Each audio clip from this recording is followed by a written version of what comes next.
Opa! Seja bem-vindo ao AgriCast, o podcast do agronegócio.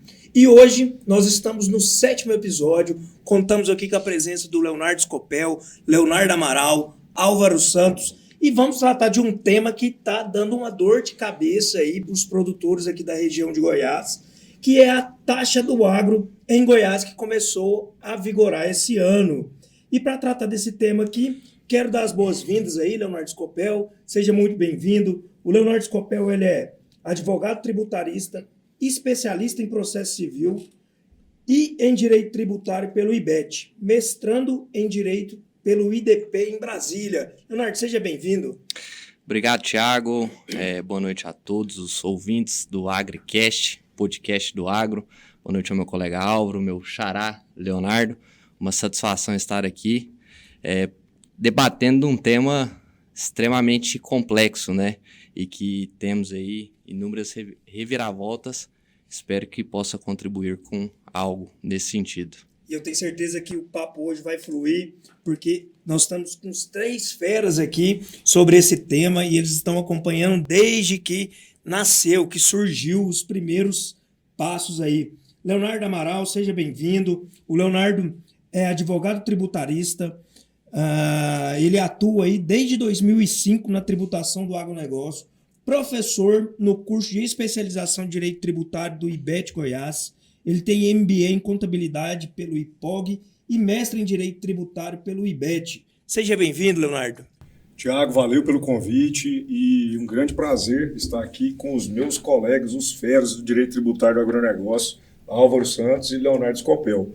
É uma honra estar aqui e tenho certeza que nós vamos poder aí contribuir muito. Eu acho que o debate aqui vai ser técnico, mas também nós vamos tentar levar informação aí para o produtor e para toda a sociedade de uma forma simples e que possa entender nesse tema aí, que essa cobrança, essa arbitrariedade que o governo do estado de Goiás está praticando com o produtor aqui da nossa região e pegando carona aí com outros estados, como Mato Grosso do Sul. Estamos aqui também para debater esse tema importantíssimo. Álvaro Santos, ele é advogado, autor do livro Holding Rural, ele é mestre em Direito pelo IDP, professor em cursos de especialização em Direito aplicado ao agronegócio na UniRV e Unievangélica. Seja bem-vindo, Álvaro. Tiago, muito obrigado pelo convite, uma satisfação muito grande estar aqui hoje com o Leonardo Scopel, Leonardo Amaral, grandes tributaristas, e espero aprender com todos vocês e contribuir na medida do possível. Eu tenho certeza que vai ser um debate muito rico. E até fazendo um adendo, pessoal, é a primeira vez do AgriCast aqui que nós estamos compondo uma mesa só de juristas, mas se faz razão devido ser um tema muito técnico. E a gente quer aprofundar um pouco nessa temática, mas deixando um pouco de lado, até porque o nosso público, eles não são juristas, então, para a gente deixar um pouco o juridiquês, falar de uma maneira mais simples, para o pessoal entender. Vamos lá, então, com o papo, entrando diretamente no tema.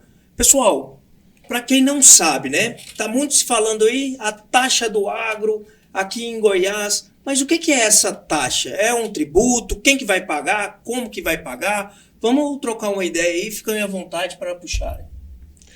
Bom, Thiago, essa taxação do agro, né, comumente conhecida como taxação do agro, ela foi criada no final do ano passado, final de 2022. É sempre bom a gente contextualizar, né, o porquê da sua criação. Segundo o estado de Goiás, é uma taxa estadual, cobrada aqui no âmbito do estado. O Leonardo bem disse, né, que nós temos alguns fundos similares a esse em outros estados, como o FETAB, o Fundersul, Mato Grosso do Sul. E essa taxa ela foi criada, uma proposta do governo, como justificativa pela queda de arrecadação no ICMS, gasolina. Houve uma limitação na alíquota, né, da gasolina, no ICMS da gasolina, e o estado de Goiás, então, sob essa justificativa, disse que precisava de um outro meio para arrecadar fundos e criou essa taxa. Essa taxa ela foi está sendo conhecida como taxa do agro, porque basicamente ela incide sobre alguns produtos oriundos da atividade rural, como soja, milho, cana-de-açúcar, gado, e ela é cobrada para que do produtor, quem paga a conta no final é o produtor, né? E ela é cobrada para que o produtor tenha direito a alguns incentivos fiscais do próprio ICMS. Então, em algumas operações internas, seja uma venda para uma indústria, seja uma venda para uma revenda, uma venda para uma exportadora, essa taxa ela é cobrada para que o produtor tenha direito a um incentivo fiscal, normalmente de isenção do ICMS. De forma bem resumida, seria essa a criação. Acabamos o podcast por aqui, pessoal. Ele resumiu, sintetizou tudo. Mas brincadeira à parte, o que seria assim, para a gente tentar realmente desmiuçar, né? O que seria, por exemplo, assim, essa alteração, essa substituição do ICMS? O que seria o ICMS para os nossos ouvintes entender? E toda essa alteração, essa justificativa foi feita pelo Estado, né? O Leonardo resumiu aqui de uma forma bem simples e didática, né, o que se trata, como que foi criado. Agora eu já vou chegar descendo a lenha, né?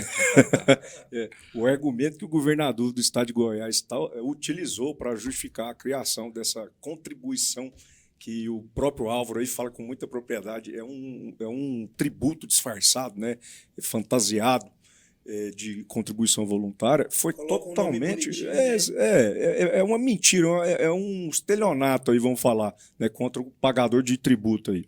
E quem está pagando o pato é o produtor rural, por quê? Porque no Brasil o sucesso é uma ofensa pessoal, já dizia Tom Jobim. Então o agro está aí despontando, mostrando a sua potencialidade, puxando a economia do Brasil, principalmente nesse período aí da pandemia, e o poder público, né, os líderes, as lideranças, os governos, entenderam aí que esse segmento é o remédio para todos os males. E vamos tributar esse povo. E falando, né, de uma forma mentirosa e tentando imputar aí uma imagem ao produtor de que ele é pouco tributado.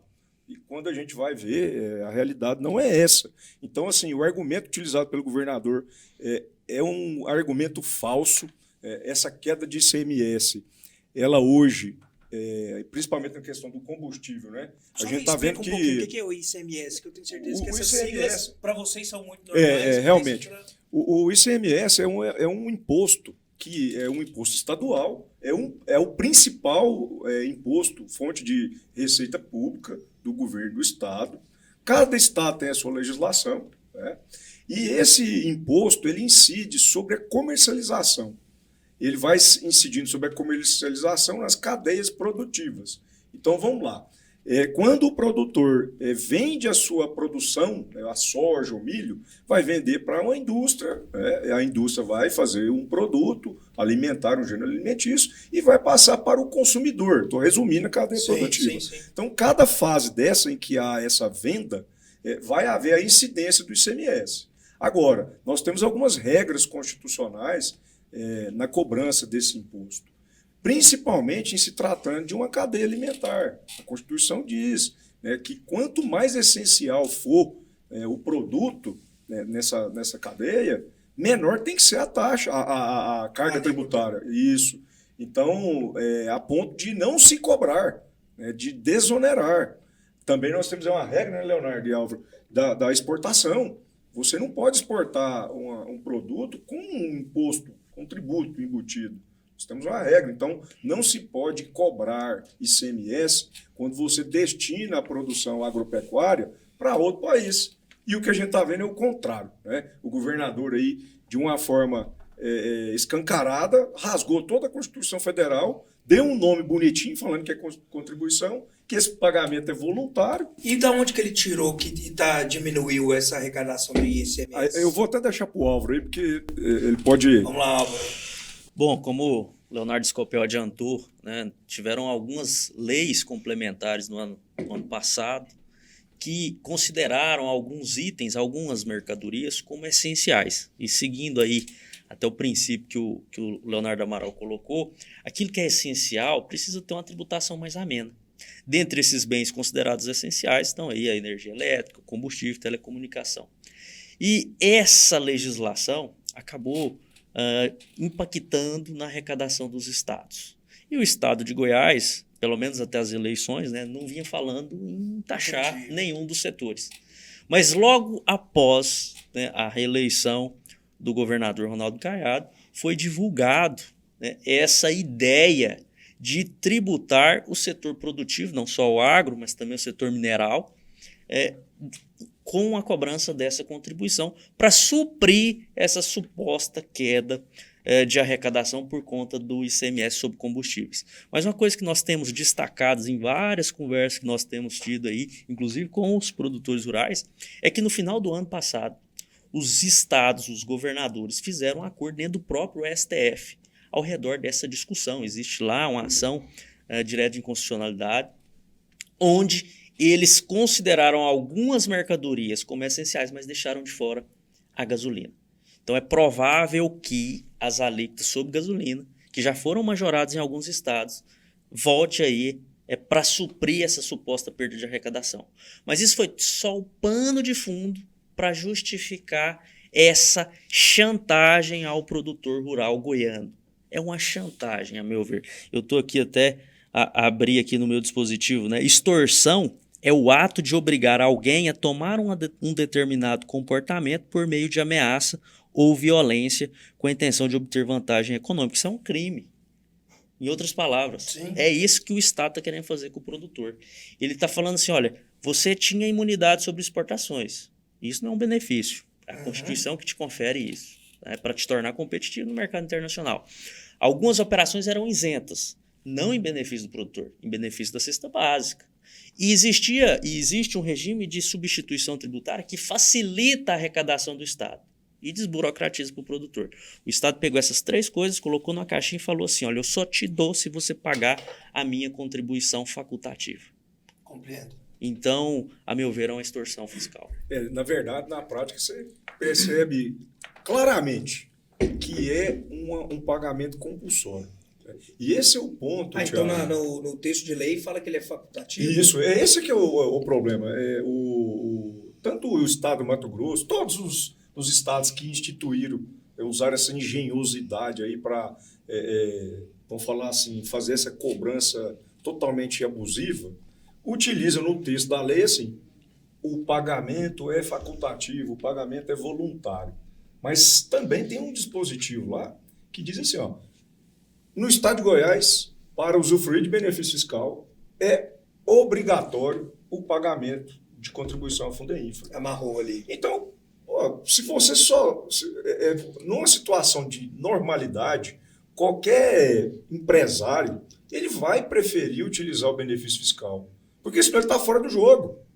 Então, ele acaba se submetendo a essa abusividade do governo. Ele prefere pagar uma taxa, essa contribuição que tem uma alíquota menor, do que se submeter a essa cobrança do ICMS, e muitas vezes em que nem deveria incidir, como no caso das exportações. Então, assim, para reforçar para quem está nos assistindo, o ponto central do debate é essa configuração de ser uma cobrança tributária ou não. E para configurar essa cobrança tributária, nós temos que provar que se trata de um pagamento compulsório e não facultativo. Entendo. Ô Leonardo, e Leonardo Scopel, nós temos dois Leonardos aqui. Leonardo Scopel, e essa cobrança ela já começou agora esse ano? Qual que é o valor? Ela incide em qual fato gerador? Como que funciona isso? Tiago, excelente pergunta. E a gente vem debatendo muito que, além da cobrança em si, né, ter aí uma série de legalidades, porque ela supre alguns direitos que o contribuinte ele já tem, né, que estão previstos lá na Constituição. O que a gente vem acompanhando é que, na verdade, tem muita gente batendo cabeça, né? Operações que sequer são devidas ao fundo, porque não estão previstas na lei que o instituiu, estão sendo cobradas. Por exemplo, acompanhei um caso recente em que uma adquirente ela estava cobrando o Fundeinfra para venda de sorgo, sendo que não tem previsão para sorgo. Exatamente. As previsões são quais? Basicamente, milho, cana-de-açúcar, soja e gado. E carne. Taxativo? Taxativo. Por enquanto, né? Por enquanto, que é um outro Esse ponto. É o problema. É outro ponto. E esse rol quem que expediu? O governador por meio de um decreto, que é o outro ponto que a gente debate muito, que é um cheque em branco, né? Exatamente. Isso pode ser alterado por meio de decreto, e a gente sabe bem que a tramitação legislativa de um decreto, ele depende só do ato do governador, chefe do executivo. Então, assim, Além disso, Thiago, além de estarmos acompanhando cobranças que não são devidas, porque a empresa adquirente, e tem até complementando o que o Leonardo disse, de facultativo não tem nada, né?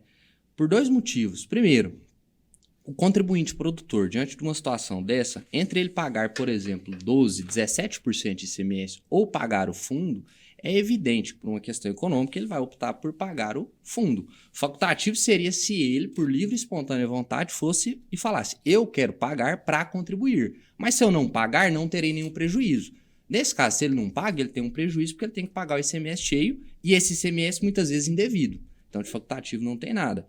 Segundo ponto, em certas situações, nem a opção de não pagar ele tem. Porque quando ele procede com a venda para uma empresa adquirente, a empresa adquirente já retém. Então, por exemplo, faz uma venda de soja para uma exportadora. Quando a exportadora vai pagar essa soja, ela já vai com desconto do Fundeinfra. Ele nem tem a opção de discutir isso. E não só isso, né? Além de situações que não estão previstas, como o exemplo do sorgo, que eu acompanhei recentemente, há cobranças sobre fatos, negócios feitos antes da entrada em vigor da lei e que por uma questão comercial está recebendo agora e que está sendo cobrado também. Ou seja, mais uma ilegalidade. A empresa adquirente, ela vai reter. Por quê? Porque para ela é muito cômodo. Ela tem que pagar de toda forma. Ela tem que pagar o produto. Ela vai reter. Você vai se precaver, né? Se é devido ou não, que o contribuinte corra atrás. Até porque existe uma regrinha que a adquirente, caso ela não faça essa retenção, ela pode ser responsabilizada pelo pagamento. Então, ela não quer saber, ela vai reter. Mas o ROE é taxativo, né? Por enquanto, existem lá algumas as mercadorias expostas, né? A alíquota é de até 1,65%. Ela inicia em 0,5% e vai até 1,65%. Sabe o que me chama a atenção, Léo? Desculpe te interromper para não perder o raciocínio aqui. Porque, assim, eu lembro, estudei Direito Tributário na faculdade, formei em 2008, mas eu lembro que ele precisa ter processos, regra de anterioridade, e me parece que você falou que foi agora com o Ronaldo após a eleição. Quanto tempo nós temos isso? Como que funciona essa questão também do período temporal? Isso também é um problema? Como os colegas colocaram, né, o Legislativo goiano deu um cheque em branco para o governador. Por que um cheque em branco? Porque fez uma delimitação de até 1,65%, levou uma série de produtos e fica a critério, a livre-arbítrio do governador, elencá-los. E ele fez isso no penúltimo dia do ano. Então, as leis vieram, salvo engano, em em novembro. Né? E ele falou sobre isso na campanha? Não. Bom, publicamente não, né? Às vezes... O estelionato eleitoral, né? Ele não falou isso durante a campanha, mas no penúltimo dia do ano ele trouxe ali, né, esse rol taxativo que o Leonardo Scopel colocou para ser cobrado 2 dias subsequentes. Né? E isso aí gerou uma perplexidade muito grande, porque veja bem, nós estamos na safra 22-23. Os produtores começaram a se preparar para ela antes da metade do ano passado. Comprar insumos, ver o que investir, se ia trocar maquinário, se não ia, se ia aumentar a frente de trabalho, enfim, houve um planejamento. Vem o período eleitoral, depois vem a notícia. E aí, no penúltimo dia do ano, você fica sabendo que você vai ter que pagar uma conta. Inclusive, o que o Scopel falou, contratos que são muito comuns, de compra e venda para entrega futura, que ninguém tinha precificado isso, estão sendo taxados hoje em dia. Isso é uma verdadeira insegurança jurídica. Isso é um absurdo contra o contribuinte. E aí, a chantagem, né, o drible, você coloca na lei que é optativo para driblar o que você falou aí, Thiago. A anterioridade, o princípio da legalidade, o princípio da não surpresa. Né? E eu gosto de lembrar que lá na Constituição, Leonardo Amaral, está lá escrito no artigo 146, né? Nós vamos ficar falando número de lei. Mas fala, cabe a lei complementar, estabelecer normas gerais, e aí fala do simples. E fala o seguinte, o simples, abro aspas, será opcional para o contribuinte. Essa é a palavra opcional. Está na Constituição. Mas o que você paga no simples é um tributo ou não é? É claro que é. Esse não deixa de ser um tributo. Muito bem. Você está pagando de uma forma englobada, sobre o seu faturamento, ao invés de fazer uma apuração no lucro real, no lucro presumido, para aqueles que possam fazer essa escolha. Perfeito. Mas isso não desnatura a natureza tributária. Dentro da alíquota global do Simples tem lá IRPJ, CSLL e assim por diante. O que existe no estado de Goiás hoje são 2 regimes, um regime ordinário de ICMS e esse regime disfarçado que é utilizado para chantagear, para extorquir o produtor rural goiano. Então, pessoal, o que a gente vê aqui é que o governo ele não pensa em diminuir os gastos públicos, né? Em diminuir a máquina pública. Nós sabemos aí de senadores que têm 70 assessores e para bancar isso tudo, ele vai cada vez mais inventando, articulando situações, criando engenharias, como você falou, para retirar o dinheiro de quem realmente produz, que é toda a iniciativa privada. Eu costumo dizer, e é bom sempre frisar, que o Estado ele não produz riqueza. Quem produz riqueza somos nós, né? Entes privados, produtores, e ele, onde ele pode, ele vai ali pegar um pouco do dinheiro do contribuinte. E isso a gente está falando não para... realmente para esclarecer isso, né? E na minha área, na trabalhista, teve isso, né? E está querendo voltar agora que é a contribuição sindical. Aí, você falou uma modalidade de pagamento que antes era compulsório. Se você não pagasse, você sofreria uma execução, uma cobrança, né? Então, aí passou o quê? A ser voluntário. E agora hoje, se o Lula está querendo contribuinte... voltar. Pois é, hoje, se a pessoa não quiser recolher a contribuição sindical, nada acontece com ela. Nada acontece. Então, aqui está realmente uma cobrança voluntária. Agora, é diferente do Fundeinfra, do FETAP, do Fundersul. Agora, o que mais me deixa indignado é realmente a conivência do Poder Judiciário com essa cobrança. Isso me deixa realmente indignado, né? Eu usei a palavra. Mas, enfim, no estado do Mato Grosso, que é o mesmo mecanismo lá, cobra-se o FETAB, há a participação do Poder Judiciário no recebimento de parte da receita, que vem por essa cobrança. Então vai para alimentar o sistema judiciário. Também, porque lá começou igualzinho em Goiás. Vamos fazer o investimento em infraestrutura. Vai lá ver como é que está as rodovias. Né? O produtor está penando, mas o dinheiro está entrando, é uma arrecadação altíssima, e lá vai para construção de estádio, vai para pagamento de procurador do estado do Mato Grosso, o investimento no Poder Judiciário. Então, veja bem, alguém que está sendo beneficiado com esse recebimento tem... vamos falar, legitimidade para poder julgar se isso é válido ou não? Ao meu ver, não. E esse tema também é importante até dizer que a última vez em que ele foi enfrentado de uma forma assim, mais profunda foi em 2007. Foi quando chegou no Supremo Tribunal Federal a discussão sobre Fundersul, que é a contribuição semelhante lá no Mato Grosso do Sul. Então, lá nesse momento do julgamento, a maioria dos ministros entendeu que essa cobrança lá, ela era voluntária e que, sendo voluntária, não era tributo. Só que a gente vai olhar e vai ler o julgamento, os argumentos, são argumentos superficiais, e a maioria dos ministros que naquele momento estavam presentes no julgamento, hoje não fazem parte, não compõem mais a corte. Então é por isso que nós estamos aqui empenhados, né, Álvaro e Leonardo?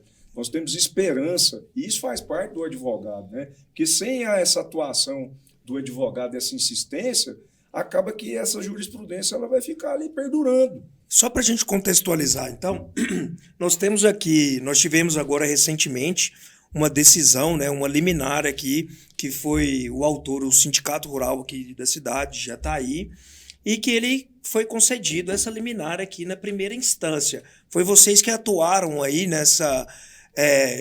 junto com o sindicato, não foi? Como que está essa situação? Parece que ontem já derrubaram a liminar. Dá uma... Só para contextualizar, né? Eu, o Álvaro e o Leonardo, nós sempre tivemos um bom relacionamento e eu entendo que os dois são profissionais altamente competentes e nós sentamos e falamos, vamos atuar aqui de uma forma estratégica para a gente não cometer o mesmo erro do Fundo Rural. E aí a gente buscou o Sindicato Rural, o Sindicato Rural tem a sua assessoria jurídica, que é o Dr. Fábio, então alinhamos e depois de muitas reuniões, debates, reflexões, a diretoria do sindicato decidiu por autorizar a impetrar essa ação judicial, o mandado de segurança no caso. Então, é uma equipe jurídica formada, né? E também juntamente com a diretoria do Sindicato Rural. Perfeito, mas e como que está essa situação? Porque ganhou muita repercussão, né? Foi muito notório quando saiu essa liminar. Acho que foi uma das primeiras, não foi a primeira, mas foi uma das primeiras, né? Um exemplo que nós acompanhamos e que a gente acompanha até hoje, né, que é o Fundo Rural. Né? Quando a gente acha que está chegando no final, vem uma reviravolta, uma decisão ou um parecer, enfim. E isso se deu por vários outros motivos, mas também pelo fato de inúmeras ações, por vezes, mal direcionadas, né? Às vezes com um pedido feito de forma errada, e isso vai criando... Às vezes, isso vai criando uma jurisprudência defensiva, né? Decisões contrárias ao contribuinte. E aí, em situações novas, similares àquelas, né? Mas que, por vezes, possuem o fundamento correto, né? O pedido certo, por uma série de motivos, o judiciário acaba replicando, né? A decisão, já tem decisão aqui do tribunal contrário, então eu só vou replicar essa decisão sem analisar a diferença para o caso concreto. Então a gente falou, vamos ver o que a gente faz, né? Agir de forma coordenada, envolvendo uma entidade de classe forte, né? Muito forte, por sinal, para que a gente consiga aí uma decisão favorável. É bom que a gente frise 2 pontos que eu entendo importantes. Se vocês acharem que existem outras questões, fiquem à vontade. Primeiro, a gente já estava ciente da possibilidade de suspensão da decisão liminar. Né? Quando a gente protocolou, desde o início, nós sabíamos vai ser suspenso, mais cedo ou mais tarde. Então, não era surpresa. Por quê? Por questões outras políticas que não vêm ao caso. Porém, o fato de ter havido essa suspensão não quer dizer que a guerra acabou. Pelo contrário, ela apenas começou. Né? Isso é algo que vai perdurar ainda por muito tempo. A gente sabe como que é a tramitação de uma ação. Né? Rápido. E, inclusive, essa decisão que suspendeu também é uma liminar. Né? O processo ele vai prosseguir e é sempre bom reiterar que o processo não acaba no tribunal. Existem tribunais superiores. Né? Então, assim... Essa suspensão já era prevista e essa ação proposta, inicialmente, ela discute apenas a questão da noventena, né, que é justamente o que nós falamos aqui no início. Em relação à cobrança, a gente entende que é um tributo e essa cobrança, que foi logo no dia 1º de janeiro, começou a ser efetivada, ela tem que respeitar pelo menos os 90 dias. Então, será tomada outra medida ainda, discutindo a constitucionalidade da cobrança. Por quê? Porque passado dia 31 de março, teoricamente pode cobrar, mas a gente continua entendendo que existem argumentos fortes ainda para questionar essa cobrança para safras futuras. Esse pouquinho de tempo aqui que a gente está conversando, vocês já apontaram diversas irregularidades. Isso vai ter muito recurso a partir do momento em que os produtores começarem a acionar individualmente. E aí... Só para complementar o que o Leonardo falou, o Leonardo Scopel, eu acho que é importante aqui também deixar claro para quem está nos assistindo, essa suspensão da liminar, ela é uma modalidade, uma decisão do presidente do Tribunal de Justiça que não entra no mérito. Ele não analisa se está certo ou está errado o argumento jurídico que foi usado. Ele simplesmente se baseia, se fundamenta para tomar a decisão numa circunstância política, né? Quando você vai ler, isso o ordenamento autoriza. O que não é autorizado é você utilizar isso de qualquer forma. Banalizar a utilização desse instrumento processual. E o que eu vejo aqui no estado de Goiás é que o presidente está banalizando. Qual foi o fundamento que ele... Simplesmente o risco, né, de causar uma lesão à ordem econômica do estado de Goiás. Certo que isso não estava nem previsto, né, essa taxação. Exatamente. Não tem uma contribuição, né? Ainda. Não tem o ingresso da Receita. E é tão subjetivo, né? É exatamente isso. Né? E o risco de ter um assunto tão subjetivo desse é a utilização de forma torta. Então, assim, a gente entende que essas suspensões, nós vamos avaliar muito bem isso, juntamente com a equipe do Sindicato Rural, a diretoria, e só que eu entendo que são arbitrárias. Possivelmente haverá aí um contra-ataque da equipe aqui para poder discutir isso em outros tribunais, para tentar neutralizar. Agora o Leonardo também mencionou muito bem. Esse mandato de segurança, essa ação agora que a gente está tratando, ela só trata de um ponto, noventena. Foi uma tentativa, né, uma estratégia que nós buscamos para oportunizar para o produtor rural que ele não fosse lesado agora, nesse principal momento em que há a comercialização da produção. A gente queria ganhar esse prazo para o produtor, mas ainda nós não desistimos, né, Álvaro?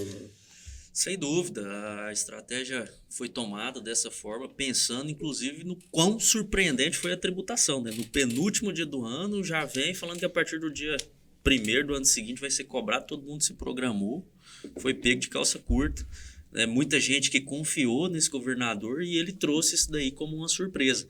E então uma medida coletiva por uma entidade forte que é o Sindicato Rural de Jataí, um trabalho, né, a várias mãos, profissionais que atuam no segmento, Dr. Fábio Fagundes, o advogado do sindicato, que tem larga experiência, larga atuação também, grande prestígio no judiciário, e nós obtemos a decisão, né, decisão do Dr. Tiago Castelhano, e a estratégia do governador foi ir direto no presidente do tribunal para tentar suspender isso, mas com argumentação política, mas sem substrato.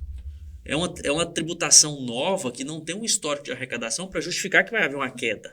E tem um valor estimado, mais ou menos, de que seria isso de receita para o Estado? No início, eles colocaram 1 bilhão e 300 milhões, alguma coisa assim, mas são estimativas. Uhum. Né? Inclusive, eu estava falando agora há pouco com o Leonardo Amaral, que no Maranhão, a ProSoja conseguiu suspender uma taxação semelhante.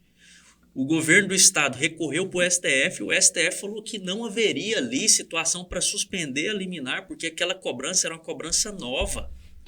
A meu ver, esse raciocínio se aplica milimetricamente aqui na nossa discussão. Então, a decisão já era esperada, porque nós sabemos hoje que o judiciário muitas vezes se politiza.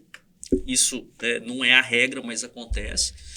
E nós também vamos buscar aí para aqueles produtores insatisfeitos medidas individuais, que foi o que você pontuou agora há pouco.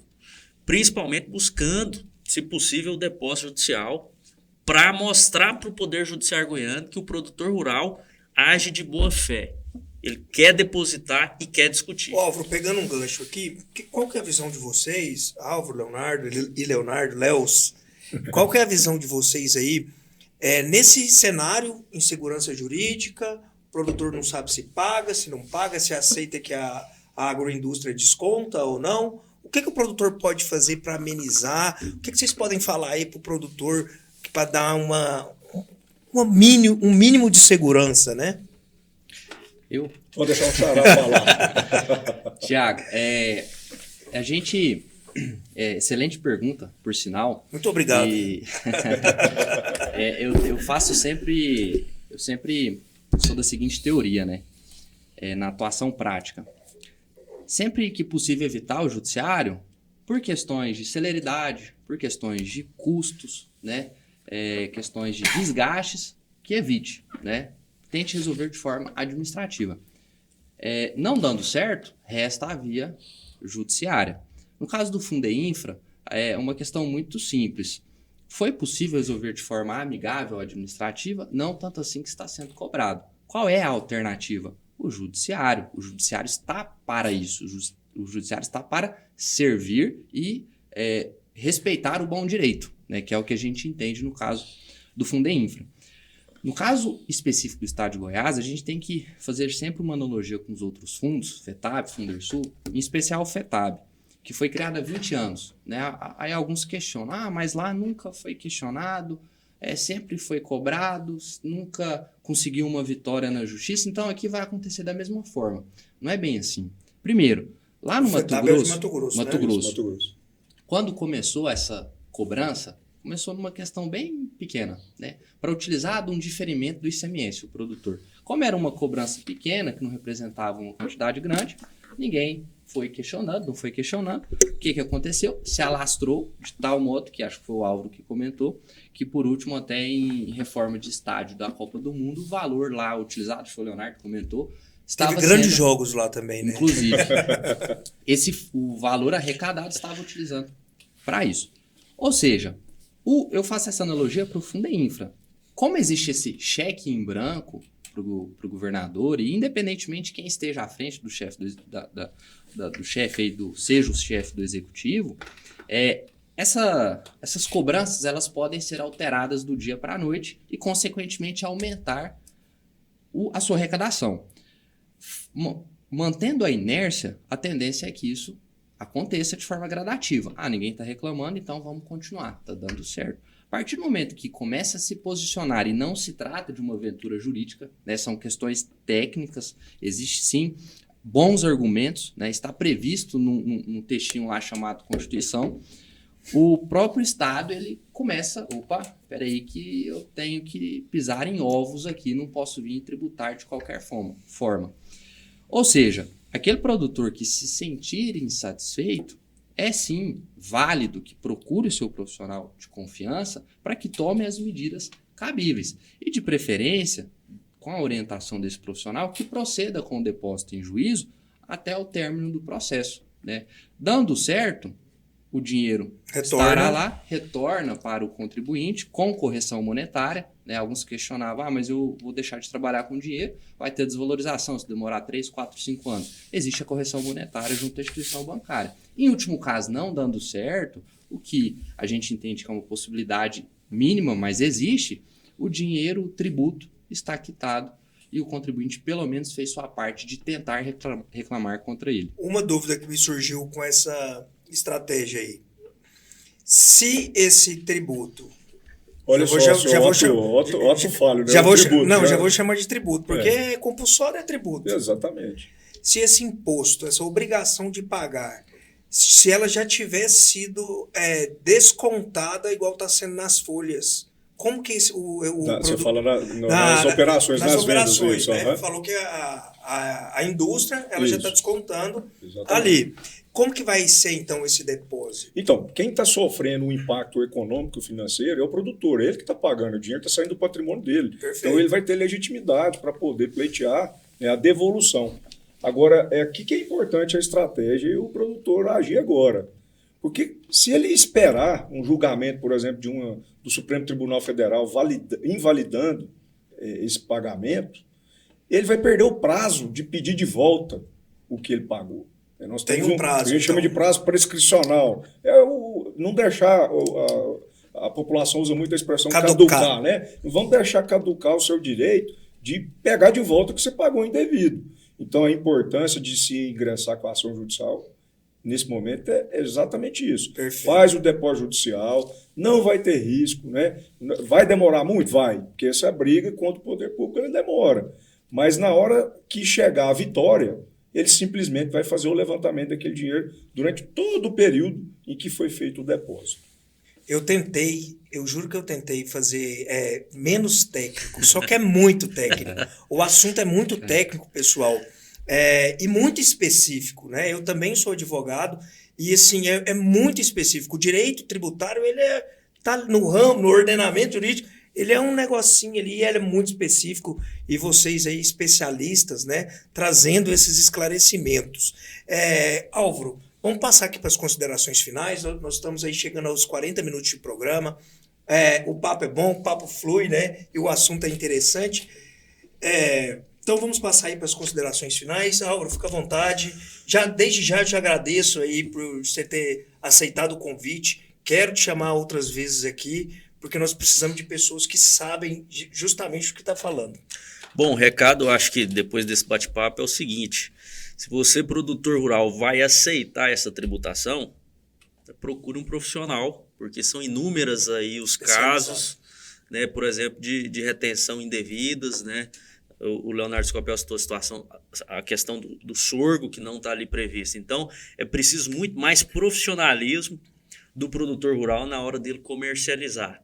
E aí é o advogado especialista, é o contador também especialista em agronegócio. Então, se você vai aceitar a tributação, procure profissionais. Se você não for aceitar, também procure, né, um advogado e provavelmente um contador para buscar estratégias eficientes e que amenizem o seu risco lá na frente para enfrentar essa tributação que, a nosso ver, como foi muito bem falado, desrespeita a Constituição. Tiago, muito obrigado pelo convite. Agradeço também ao Leonardo Scopel, ao Leonardo Amaral, por fazer parte dessa comissão que nós criamos, inclusive na academia. Né? Eu estava lá malhando. Se é comissão, tem que ter presidente, secretário. O presidente é o doutor Leonardo Scopel, tesoureiro, quem que é o tesoureiro? Eu sou só o secretário. E fica à disposição, Thiago, para novos convites. É uma Ótimo, satisfação bater o papo com vocês.